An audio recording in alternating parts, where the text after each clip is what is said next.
స్వాతంత్ర దినోత్సవ శుభాకాంక్షలు తెలియజేస్తూ ఉన్నాం. భారతదేశానికి స్వాతంత్రం వచ్చి 78 సంవత్సరాలు పూర్తయినప్పటికీ భారతదేశంలో ఇంకా స్వాతంత్రం లేదు. పూర్తి స్వాతంత్రం ఇంకా రాలేదు.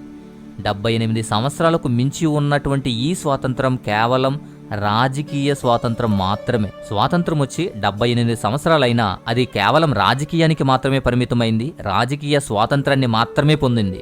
దేశంలో ఎప్పటికీ అనేక మంది పౌరులు రకరకాల బానిసత్వాలతో మగ్గుతూనే ఉన్నారు.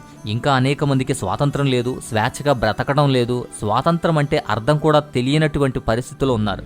స్వాతంత్రం కేవలం రాజకీయ విముక్తిలో మాత్రమే పరిమితమైంది.